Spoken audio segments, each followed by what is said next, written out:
Okay, so what we're going to do is we're going to look at 3 examples involving a fraction. All right, so that's our first, that was like our part A of our first type of restriction.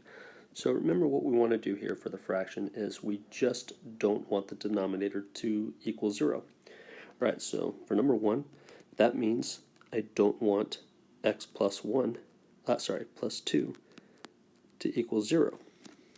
All right? And you're just going to solve this here. So we're going to say x can't equal negative 2, right? Just subtract 2 from both sides. That means x, the domain, can be anything for this function except negative 2. All right, so what that means is our domain, all right, is going to be from negative infinity all the way up to negative 2, not including negative 2, but we also want everything above that. All right, so that's everything beneath negative 2, so we're going to union it with everything past negative 2 above it, which goes to positive infinity. All right, so that's every single real number except negative 2. That's how that's written.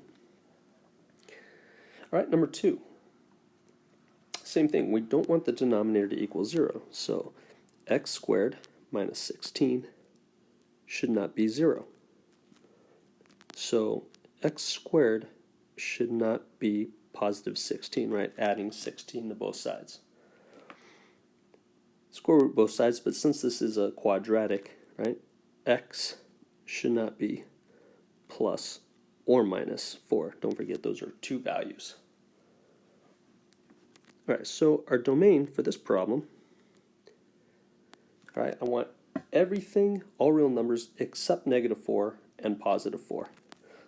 So that's going to be negative infinity all the way to negative 4, union with the stuff between negative 4 and positive 4. That's going to look like this.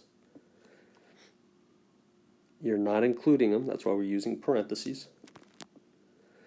And then we're going to union that with everything above 4. All right, so that looks like this. So that's going to be your total answer. Now, if that's a little confusing to you, what that really is, all right, a number line really explains it good, or well, excuse me. All right, so this is a visual. We don't want negative 4 or 4. So we put open circles, remember this from Algebra 1, and we want everything below negative 4, everything in between negative 4 and 4, and everything above positive 4. All right, so this is a visual for the domain here.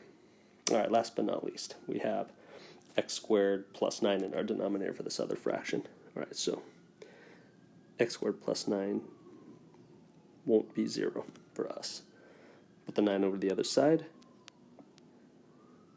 and x squared should not be negative 9. But remember, you cannot take the square root of a negative number. All right, you cannot do any of that business there. All right, so since there's no such thing as that, or that does not exist, for this problem, there's actually no restrictions, and our domain here would be all real numbers, right? Or you could, in our proper notation, from negative infinity to positive infinity, right? So here's your domain for number 1, domain for number 2, and domain for number 3. All right, let's move on to the next example.